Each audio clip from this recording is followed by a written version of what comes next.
It's good to get feedback from viewers on the YouTube channel, and recently there was someone who's asked whether I could have a go with a Zenit 12 XP, and I thought, oh, I've done that, haven't I? And when I looked up the channel, it was the 11 I had tested last summer. I hadn't done the 12 XP, so I managed to get hold of, here we are, a Zenit. Now, most of you watching probably know exactly what I mean by Zenit camera. And for those that don't, Zenit were a Russian camera manufacturer who were prolific between the 1960s and until the late 90s. And in particular, in the 1970s, when SLR cameras were really expensive, one of the most affordable single lens reflex cameras was the Zenit. And in particular, there was something called the Zenit E. I find the Zenit story fascinating. The Zenits basically grew from something called the Zorki. The Zorki was a Leica copy, and it, as I said, it grew into a single lens reflex camera. And they were incredibly well built to the degree that they were heavy and a metal construction, and the optics were not bad at all. They had the classic Helios lens, but by the late 70s and early 80s they were rather dated compared to the Japanese cameras, and the Japanese cameras were getting more and more competitive. I think a Zenit E was around £59-62, and the Fuji, which was one of the cheapest Japanese SLRs, was about £82 and maybe 78 in some cases. So the gap was narrowing. And the Zenit E had a meter, but it was a ceiling meter. It wasn't a meter through the camera. So they brought out some new Zenits in the 80s, and the 12 XP was one of those.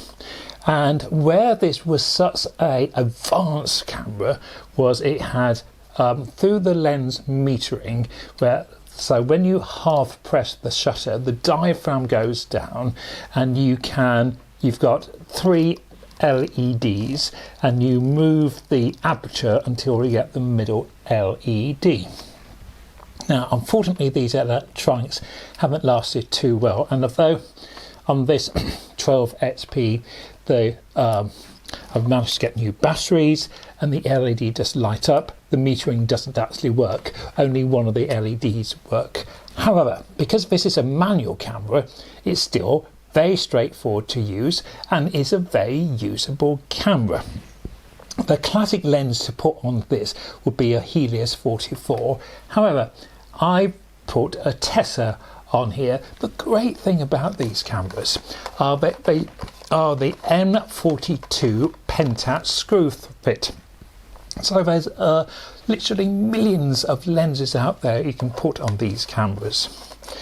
So just to go through some of the basic workings of the camera.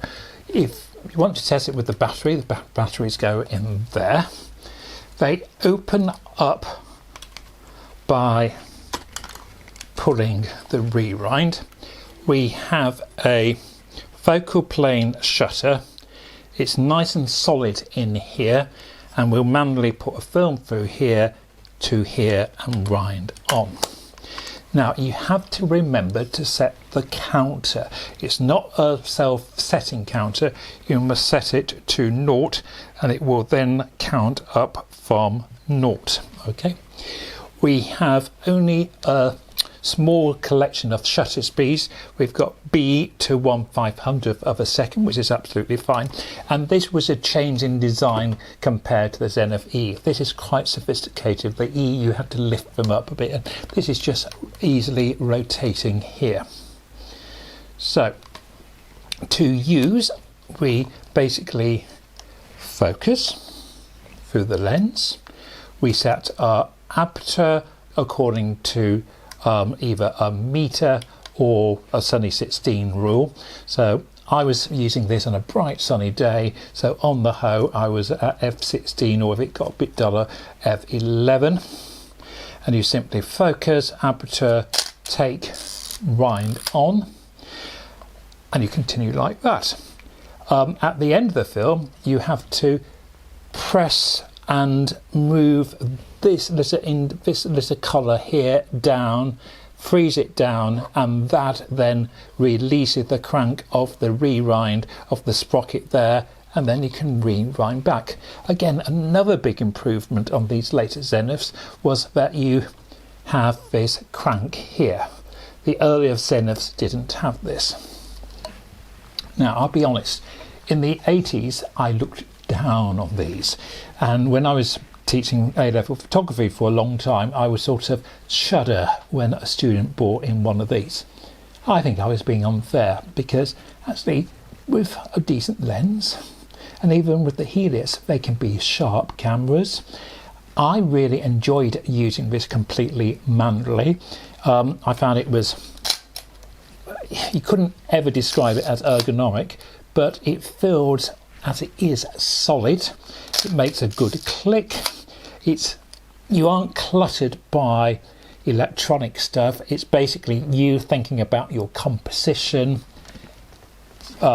taking that composition, thinking about the subject. Why am I taking this photograph? What's the point? And it makes you think as a photographer. Plus, I think it does give quite a good aesthetic, the camera. Let's see how I got on in the field. On the first image, we have a bowl of daffodils, which are absolutely fine. I quite like the sharpness. We've got a good range of tones. The exposure might not be quite right, but taking the camera onto the street, again, I was very pleased with the sharpness of this lens. It is a Tessa lens, so it should be sharp.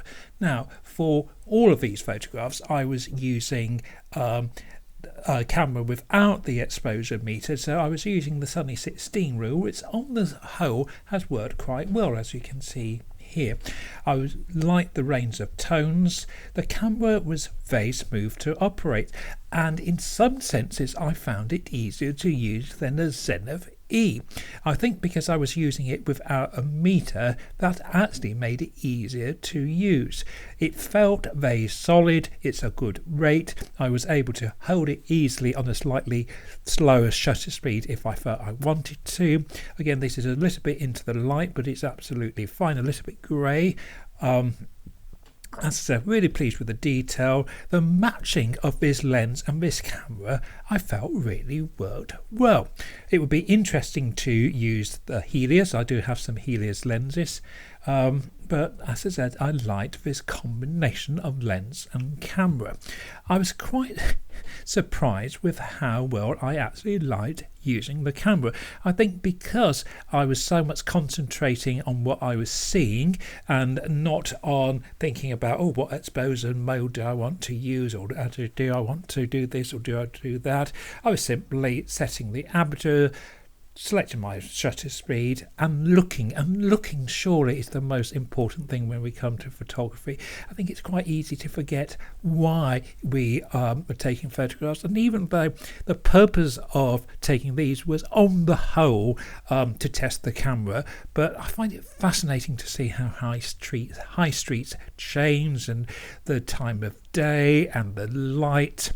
Things change so much in life, and the great thing about photography is we can use that to record that. And these are taken during the current lockdown, so again you can see that the streets are very empty.